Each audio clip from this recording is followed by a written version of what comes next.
So the most important key indicators are what's your total spend, what's your average cost per click, average cost per lead for calls and web forms.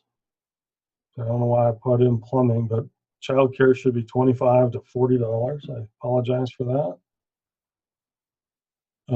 Return on investment. So what are you getting? So again, you want to be looking at your top performing ad groups. So we can see here in this particular one, and we want to watch this month over month.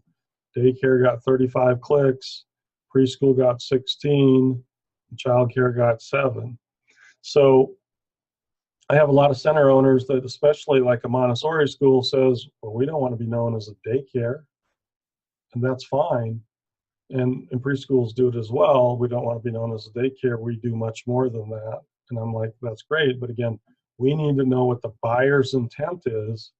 And where you can see it here, I mean, daycare gets double the number of clicks to preschool and gets 5 times the number of clicks to daycare, to childcare, I'm sorry. So you need to look at those particular things. You can see the click-through rate is much higher on that. So again, this is what parents are thinking. So if you look overall, you got 44 of these clicks that came in that all have the childcare name in, or daycare name in it. So you definitely want to be advertising as a daycare.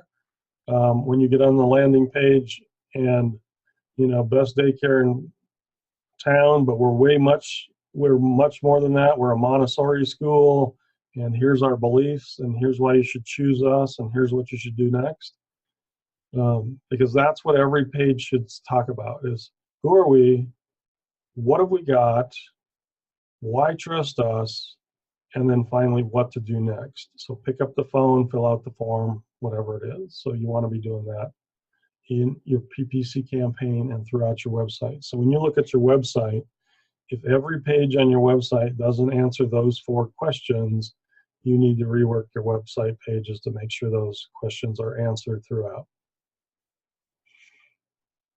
So your campaign must be broken into smaller ad groups targeting various services that you provide so that your text ads match what the person typed in.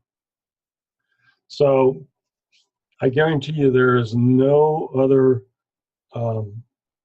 pay-per-click provider out there that has as many ad groups as we do. Because you can see here, just for the word daycare, 2, 4, 6, 8, 10, 12, 14, 16, 18, 20, 22, 24, 26, 28, 30, 32. So we have 32 ad groups that are broken down in variations.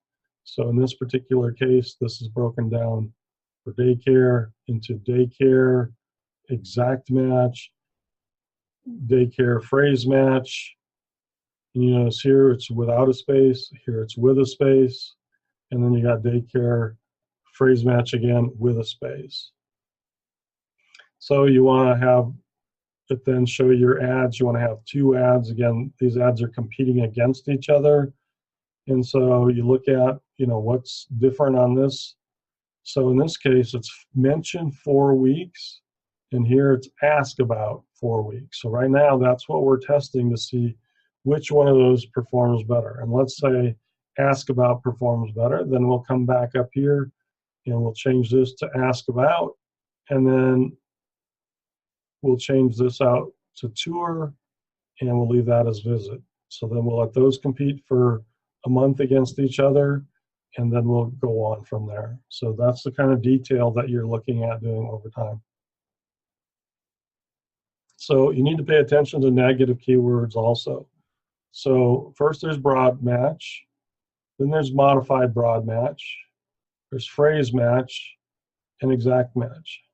So these are, again, I'm not going to go into great detail here, but you need to be asking your current provider, or if you're doing this yourself, you need to study up on broad match, modified broad match. So broad match means they will show anything that in your area. So if you type in childcare, you're going to see a whole list of different childcare centers. And then if you just take that one term and you put plus childcare, that means childcare has to be in it. uh, every single time in the phrase and the title on the page. Phrase match, best used when you're doing things that include the near me or in the city. And because you've got the quotes around them, they will give even more precise information about a daycare near me or daycare in Dallas, for example. And then exact match, if you put in Reno daycare, it has to say those words exactly or it will not show up. So we use a combination of phrase match and exact match for most things that we do. Sometimes we use modified broad. We hardly ever use broad match itself. So then you want to make sure that you figure out what your negative keywords are. We currently have a list of about 400, but I'll give you just some ideas. So childcare website. So if somebody types in childcare website, you want to make sure it doesn't show up, because otherwise a broad match will work and a modified broad match will get you that childcare marketing, childcare association, childcare careers, because if you're going to have a careers or jobs page, it should have its own set of negative keywords, and it should have its own landing page as well. So we do pay-per-click advertising for customers that are trying to fill positions.